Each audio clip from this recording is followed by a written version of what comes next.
Hello, ladies and gentlemen, and welcome back to the podcast. And today I'm going to give my review of Monday Night Raw. Starting off the night, we have CM Punk. CM Punk comes out to the ring, grabs a microphone. Punk talks about Hell in a Cell. He also talks about Heyman and War Games.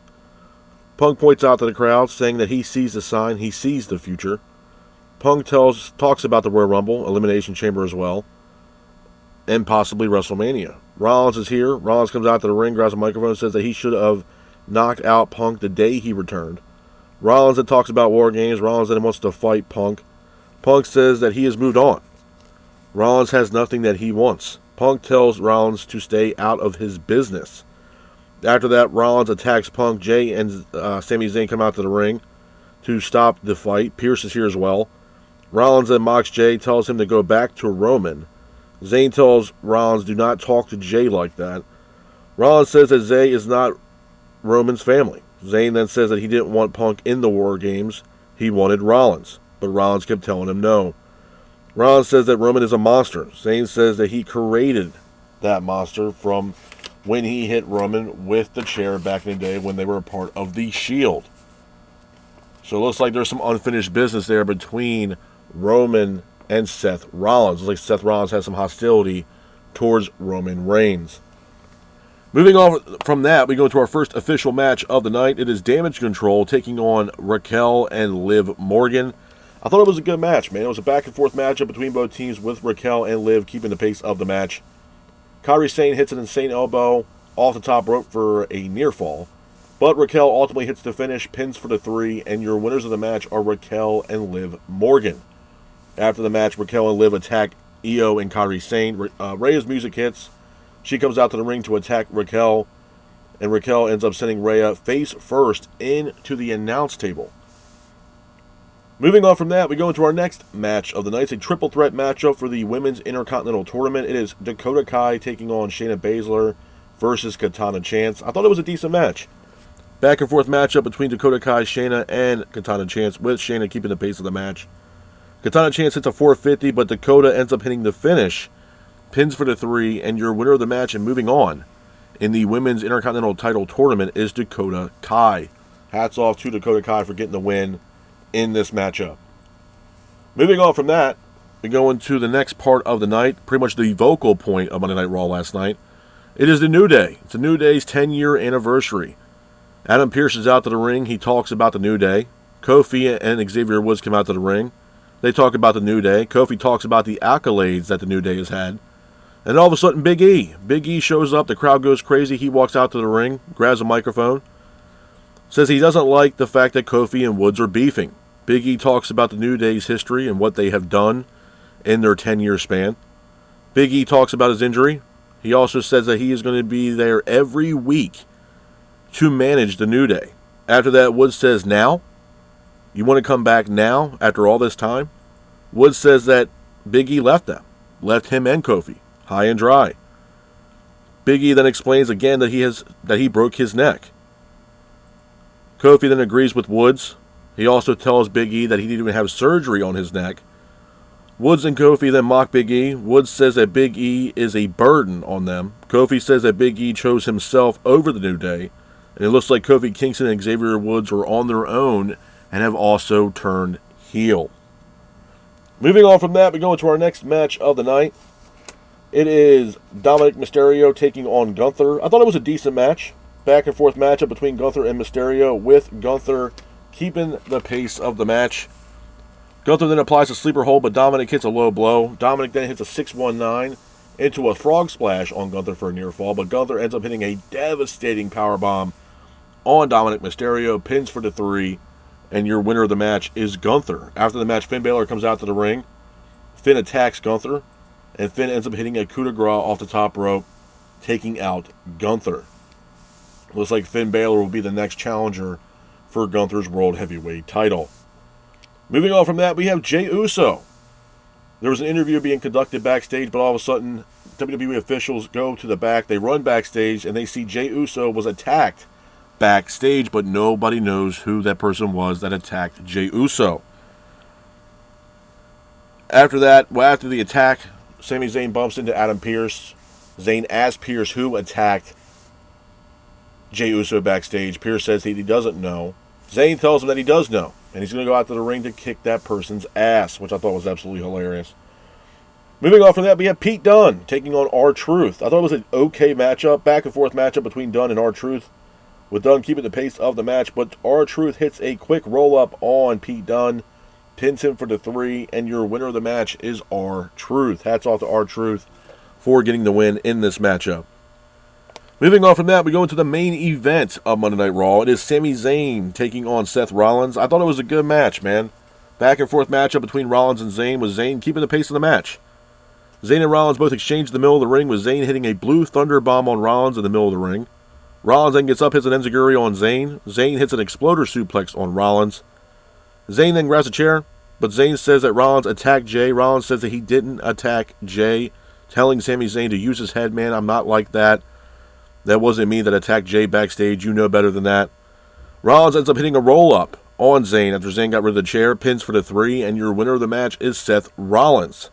After the match, Rollins leaves the ring, telling Sami Zayn to be smarter, to use his head to realize what's going on, and that his head's in the right place, but his heart is not. After that, all of a sudden, Sami Zayn turns around in the middle of the ring and is attacked with a Claymore Claymore kick from none other than the returning of Drew McIntyre. McIntyre returns last night on Monday Night Raw. This was the first time that we've seen Drew McIntyre since the crazy Hell in a Cell match that he had with CM Punk.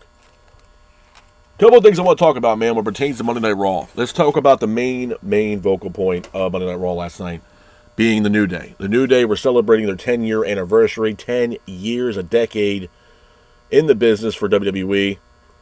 They have had a great history, a lot of accolades, and milestones, broken some records in the meantime in the 10-year span that they've been together. But this was a big deal. You know, having Big E come out, this was the first time that we've seen Big E in a ring since his injury. And seeing Big E come out to the ring, saying that he wants to be there every single night to manage, the New Day. And seeing Kofi and Woods kind of turn their back on Big E, saying that he was a burden. To me, it just told a lot of things, man. Number one, do I think Big E is coming back? Yeah, I do. I think Big E is going to come back to in a wrestling capacity. I also see Big E also possibly being a part of the Royal Rumble this year. I think he's going to get medically cleared, and he will be a part of this year's Royal Rumble. I think what's ultimately going to happen here is that we're going to have a New Day reunion, if you will, or reunite leading up to WrestleMania this year, which is going to be absolutely incredible. But the New Day was the main vocal point of tonight's show. You know, seeing Big E, seeing the New Day and Kofi Kingston, especially due to the fact of what happened between Kofi and Woods last week on Raw when they were kind of both shooting jabs at each other. And then you see the New Day, Kofi Kingston and Xavier Woods walk out to the ring together. And then we see them kind of turn their back together on Big E. Looks like Woods and Kofi Kingston are turning heel. I think it's a great thing, man. I think it's a big, big deal. I think it's one of the best storylines the New Day's put together in many, many years. And I want to see where this goes, man. I want to see what happens now with Big E. Are we going to see Big E next week on Raw? You know, he told the New Day before they cut him off that he was going to be there every single week to be their manager on Raw. So are we still going to see Big E a part of Raw every single week to try to build up that relationship once again with the New Day and get their trust and reunite the New Day? Who knows? But I will say this. I think it's definitely exciting. I will say that. I think it's great to see, Big E come back.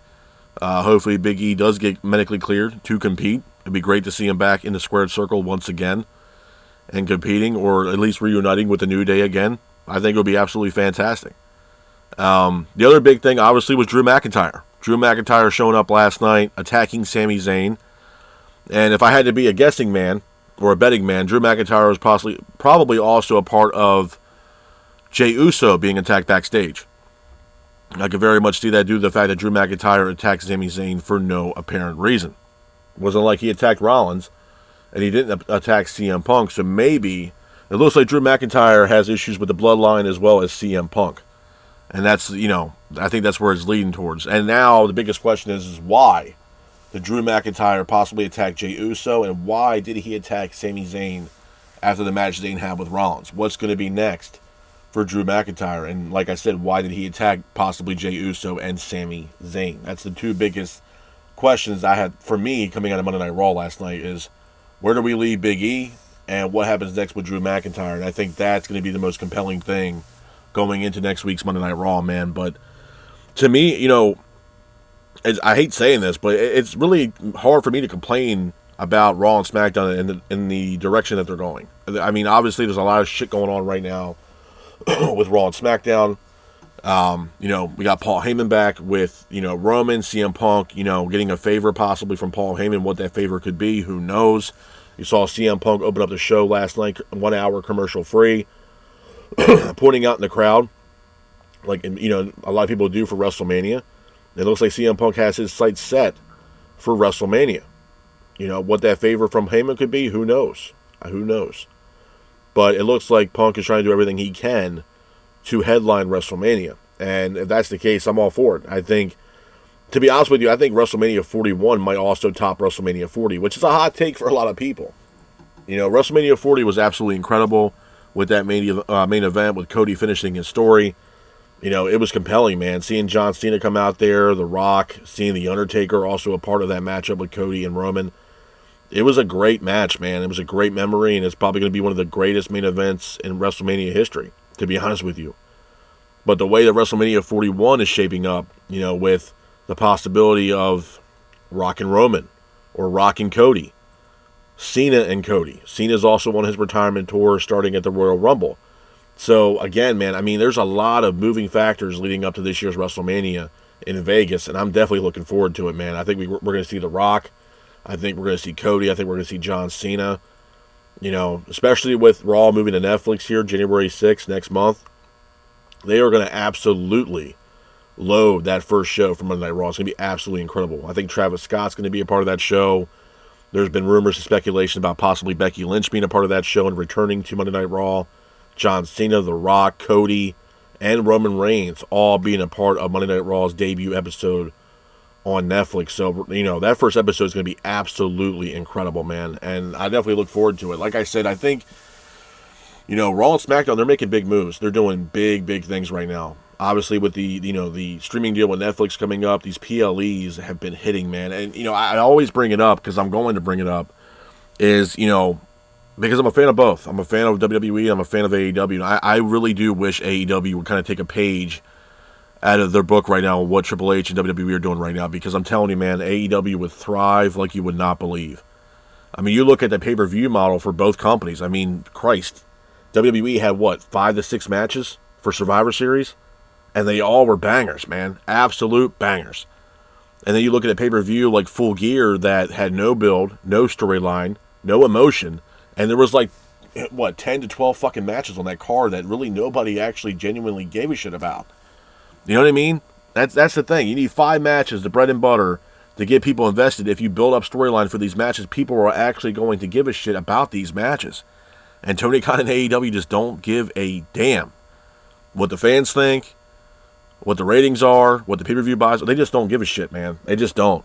You know what I mean? And I saw the interview with Bischoff on Ariel Helwani's podcast, man, and I'm telling you right now, he ripped AEW a new one. And to be honest with you, I agree with everything that Eric Bischoff said in that interview. I don't know the full details. I've seen clips of it, and he was asked about AEW and the state of AEW, and I agree with Eric Bischoff 100%, with Eric saying that AEW doesn't know how to present storylines to the fans.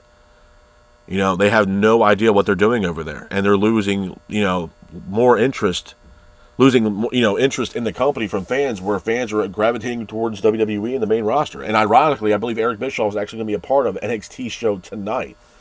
So I had to agree with them, man. And the reason why I'm bringing AEW into the mix, even though this is a Monday Night Raw review, is because at the end of the day, I wish they would just do the same shit, man. I don't want AEW to fail, and I don't want WWE to fail. I don't. I know a lot of people, when it pertains to free agents, they're going to AEW. They need to go to AEW. Oh, why did Jade leave? Why did Cody leave? Why is Penta and Phoenix going over to WWE, man? They're traitors. No, man, I don't look at it like that, bro. I really don't. I want these men and women to prosper in professional wrestling, whether it's in, over in the E or over in AEW. To be honest with you, because at the end of the day, it's a business, man. People need to also remember that. This is a business. And these men and women are putting their livelihoods on the line, and they want to get a bang for their buck, man. They want to be able to prosper in professional wrestling, and That's the other reason why I want AEW to last a lot longer than people expected to last, because it gives these wrestlers, men and women, opportunities, to wrestle in the States besides just one, big-ass conglomerate company being WWE. And WWE has run roughshod, in the States for years as being the premier wrestling spot for a lot of, wrestlers. And now with AEW coming along and, it gives them another opportunity. But my thing is right now with AEW's track record and some of these free agents, some of these people are not even looking at AEW right now. They just want to go over to WWE or TNA or New Japan. Because right now AEW is a dumpster fire. That's just the way it is. And I hate saying it, but it's true, man. Like I said, everything that Bischoff said in that interview, he was absolutely 100% correct. AEW is going nowhere fast, man. They're losing fans by the droves, dude.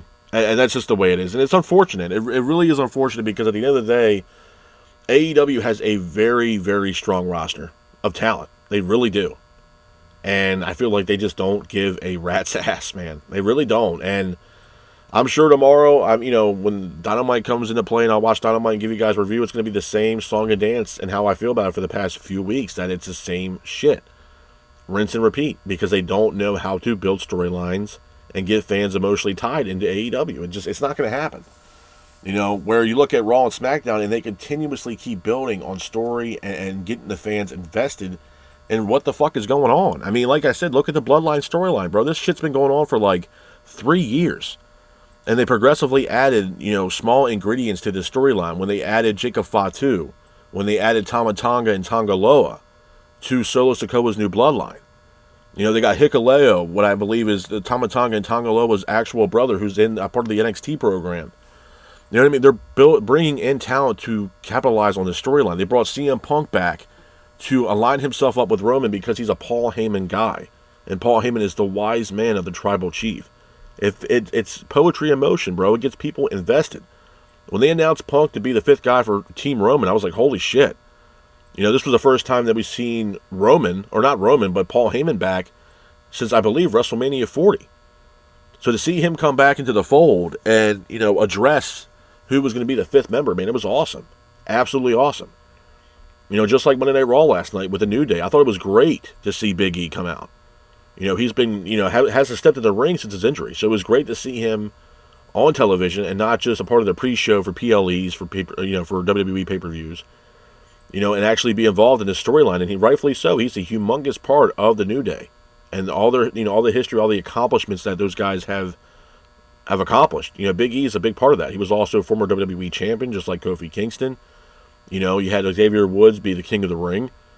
11-time tag team champions. I mean, these guys have accomplished a lot of shit in the 10-year span that they've been together. And they've done a fantastic job with doing so.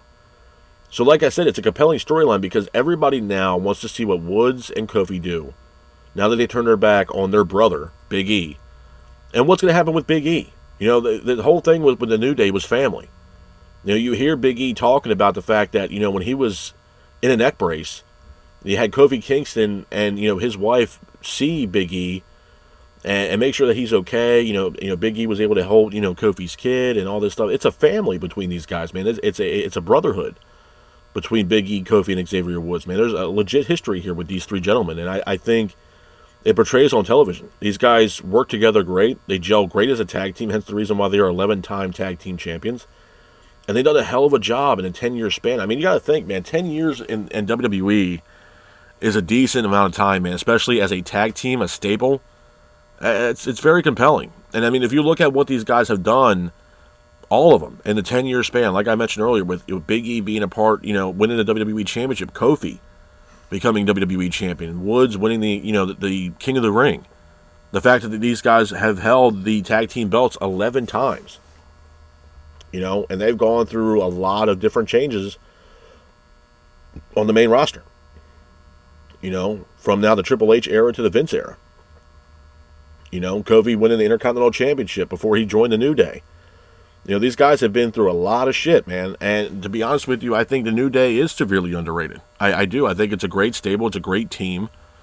And like I said, man, my hats go off to the New Day. And like I said, the biggest thing now with this story is what's going to be next for Big E. Is Big E going to come back? Is he going to get medically cleared to actually come back and compete once again in the squared circle? Because like I said, we have not seen Big E wrestle since the accident that happened with him and Ridge Holland, when Ridge Holland pretty much dropped him on his head and ultimately almost broke Big E's neck. We have not seen him step in a ring in a wrestling capacity since then. It's been a long time since we've seen Big E in a wrestling capacity for WWE. So if he gets medically cleared, man, like I said, I mean, if he shows up at the Rumble and he's cleared to wrestle, that place is going to erupt, man. That place last night erupted alone. I believe they were in, Everett, Washington, if I'm not mistaken. When Big E came out, man, that place erupted. So to see Big E possibly medically cleared to come back and compete in a wrestling ring would be absolutely incredible, man. Absolutely incredible. And again, hats off to WWE, man, because they continuously and constantly keep building captivating and emotional storylines to get the fans invested in these storylines and into WWE's product, man. And that's the way that, it's perfect. It's poetry in motion, man. That's why I mentioned about AEW. Not that I'm an AEW tribalism. I'm not saying that. But what I am saying is I want both companies to succeed.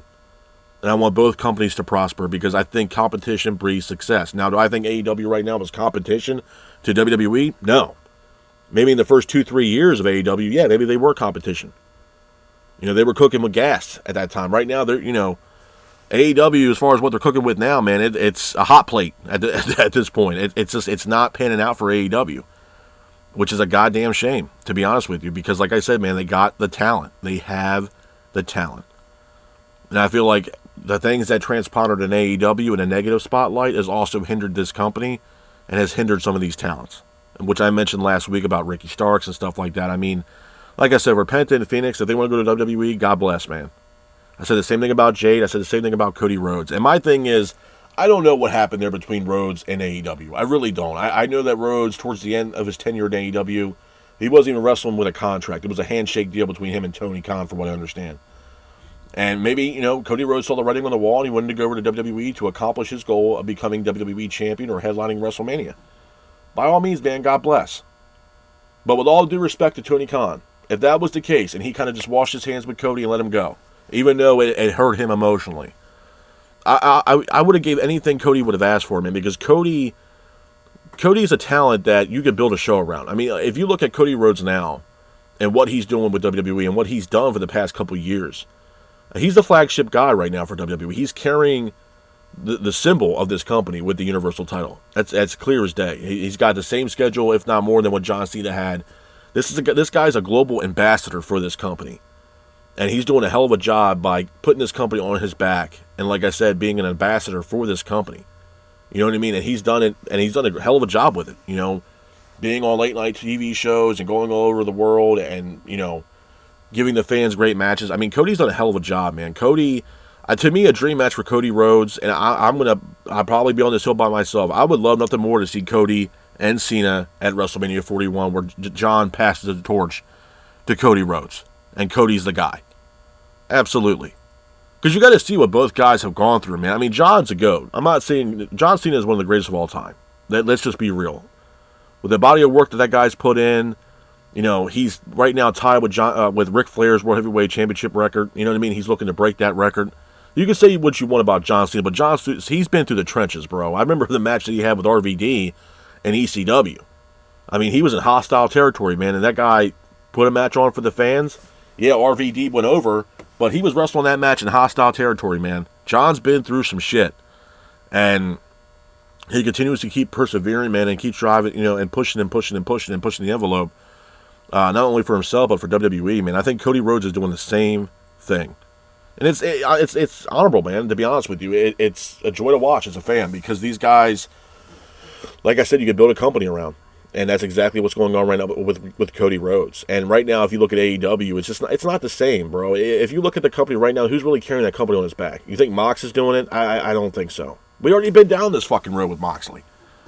You know what I mean? And my thing, and the reason why I'm speaking of AEW is because it's night and day when it pertains to WWE and AEW. And the only reason why I'm bringing it up is because how hard can it be for AEW to have captivating storylines to bring the fans in and actually have the fans invested? That's the only reason why I'm bringing it up. There's no tribalism. I want both companies to succeed and prosper. I do. But it should not be that hard to actually have a captivating storyline to actually get the fans invested, to have them sink their teeth into. That way, your weekly episodic television, those ratings keep going up and up and up and up. It's not hard, man. It's really not hard. If you legitimately actually gave a shit, it's not hard. It's really not. Give a shit about your product, give a shit about your job, and keep the ball rolling. Back up your bullshit, man. Seriously. And right now we're not getting that. But on the other flip side of the coin with Raw and SmackDown, we're exactly getting that. And I think for what it's worth, I look forward to this week's SmackDown. I look forward to maybe hearing from Roman or Solo. What's going to happen next with the Bloodline, man? You know, Cody Rhodes. I mean, not only that, speaking of another PLE, or if you want to call it that, or a WWE special, you look at December 14th, Saturday night's main event, and how captivating that was for me, even growing up as a kid. I mean, there was a lot of matches on Saturday night's main event that were great matches. Absolute great matches. And the fact that WWE kind of went with the nostalgia act and brought, you know, Saturday night's main event back, the card looks stacked, man. You got Cody and Kevin. I believe Liv Morgan and Io Sky. It was also announced for Monday Night Raw, I believe it's going to be Finn Balor taking on Gunther for the World Heavyweight title as well. So you got 3 matches on the card that are going to be captivating matches and must-see matches on December 14th for Saturday night's main event. Now, there's obviously going to be more matches to be announced. I'm sure of it. But the card looks absolutely stacked, man. And for me as a fan, it's great. You know, I'm a big nostalgia guy, man. I love when, you know, they bring back the old into the new and actually educate some of the young fans and say, hey, this is what we used to have back in the day. You know, Saturday night's main event. Great. You know what I mean? Like, I'm a huge fan of that. I told you guys before that, you know, I'm trying to do everything I can to figure out an idea to give these legends, these men and women, these tag teams, their flowers, man, and pay respect to these guys and these women that have built and laid the foundation for professional wrestling. You know what I mean? Guys like Bruno Sammartino, guys like, you know, Lou Thesz, you know, Buddy Rogers, you know what I mean? Orville Brown, NWA champion. You know what I mean? Terry Funk, Dory Funk, you know what I mean? Like the guys that build the brand and who they were as legends. Bruiser Brody, you know what I mean? Abdullah the Butcher, and what they meant to professional wrestling. You know what I mean? And a lot of people don't talk about these guys because they're ghosts, pretty much. No one talks about these guys. And I want to give these men and women their flowers, man, and what they've done for professional wrestling, whether it's all the way back then or the 80s or the 90s, you know what I mean? Like, for example, how important Miss Elizabeth actually was to Randy Savage, you know what I mean? And how that story just kept building and building and building, and how she was almost an almost more an important piece than Randy Savage was. You know, because back in the day when, you know, she debuted with Randy, you know, a lot of people just wanted to see Elizabeth. You know, everybody was gravitated towards Elizabeth and what she's done in professional wrestling, not counting what Randy has done up to that point. You know what I'm saying? You look at someone like Bruno and how, you know, his title reign and how long he held the belt. Pedro Morales. You know what I mean? Superstar Billy Graham and what he meant. The match he had with Dusty Rhodes, who put Dusty on the map. You know, Dusty's career and what he's done, the Four Horsemen, and how much they meant to professional wrestling, you know, with J.J. Dillon being the manager to the Four Horsemen with Flair and Arn and Tully and Barry Windham. You know what I mean? And what those guys have done for professional wrestling, the Road Warriors. How they're most, you know, predominantly the most dominant tag team in all professional wrestling. This is the stuff that I kind of want to bring to the table to you guys and give my opinion on this and talk to you, my opinions on it and talk to you guys about it, you know, and give my thoughts on it. Because I feel like it's something that is not really talked about a lot. You know, you look at the Von Erich story, you know, and obviously, I mean, I'm sure a lot of people have seen the movie Iron Claw, myself included. I watched it a couple times. Obviously, it's a sad, sad story, man. It really is. But, you know, a lot of people talk about it, or the stuff that the Von Erichs have done, you know, what the Sportatorium meant for professional wrestling. You know, what WCCW did. You know, seeing the Von Erichs and the matches they had. You know what I mean? Parade of Champions. You know, the events they put on. Just, that's kind of like I told you guys. I want to give these men and women their flowers and what they've done to lay the foundation for what we see now on television, professional wrestling. One of the greatest sports of all time. Severely underrated sport. And, you know, even managers like Bobby the Brain Heenan. You know what I mean? And Miss Elizabeth, obviously, Sensational Sherry. Bobby the Brain Heenan, in my honest opinion, is one of the greatest managers of all time. And I will stand on that hill and argue that all day long. Bobby Heenan has managed a lot of great talent. One being the late, great Andre the Giant. You know what I mean? Mr. Perfect. The guy who should have been, at least in my opinion, World Heavyweight Champion. Roddy Piper. You know, and what he meant for the business. How he changed the game. And how he's a part of WrestleMania 1. the inaugural event that has changed professional wrestling forever. The match he had with, Mr. T, the boxing match. You know what I mean? King Kong Bundy. These type of talents that a lot of people just kind of sweep under the rug. I want to bring that back into, the world of professional wrestling and give these guys and these men and women the homage and pay the respects and give these people their flowers and talk about some of their history and some of their best matches. Till this day, and again, I will argue this to the end of time, I still believe two things. One, I still believe until the end of time, Randy Savage's greatest match of all time was the match that he had, I believe, at WrestleMania 3 between himself and Ricky the Dragon Steamboat for the Intercontinental Championship. It was the greatest match of all time. And I will stand on this hill, too. I know that we had Andre and Hogan on that same card, but I believe match-wise, I think Randy and Ricky the Dragon Steamboat delivered a better match, quality-wise, than Hogan and Andre did. Not saying Hogan and Andre wasn't a big moment. It was. It was a huge moment between Hogan and Andre. Absolutely. It put Hogan on the map. Absolutely. Not counting what he's done in WrestleMania 1 and WrestleMania 2 up to that point, but that match with Andre really solidified, in my honest opinion, Hogan. You know what I mean? WrestleMania 10, Bret and Owen.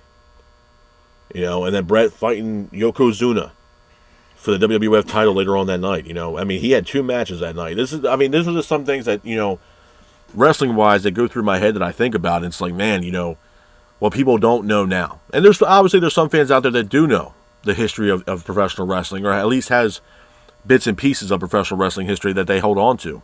Sure, absolutely. But these are things that I would love to bring to the forefront as far as a podcast is concerned, where you kind of have throwback episodes, man. You talk about some of these wrestlers. You talk about some of your favorite matches and what they meant to you as a fan. And, absolutely. I think it's one of the things that I wish people would actually do more often and, pay homage and pay respect to the men and women that lay the foundation for what we all know now and love, being professional wrestling. And that's definitely something that I will hopefully get a chance to, and I'm trying my absolute best to bring into the limelight and talk about on the podcast. But besides all that crazy stuff, man, at the end of the day, Monday Night Raw did not miss. I thought it was a good show last night. I thought, obviously, the main focal point being the New Day. And now that it looks like Kofi and Woods has turned heel, where does this leave the New Day now? What is next for Kofi and Woods, and what is next for Big E? Are we going to see Big E again, possibly, on next week's Monday Night Raw? The other big thing is Drew McIntyre. McIntyre finally returns to Monday Night Raw after the crazy matchup that he had with CM Punk in Hell in a Cell. What is next for Drew McIntyre, and why does McIntyre seemingly have his sights set on Jey Uso and Sami Zayn and possibly the Bloodline? Why is Drew McIntyre targeting Jey Uso and Sami Zayn? And hopefully, when it pertains to next Monday Night Raw, hopefully we get some insight on really what's going to happen with the New Day moving forward, as well as Drew McIntyre. But with that being said, this is my review of Monday Night Raw. I hope you guys are out there staying safe. Be careful, and remember,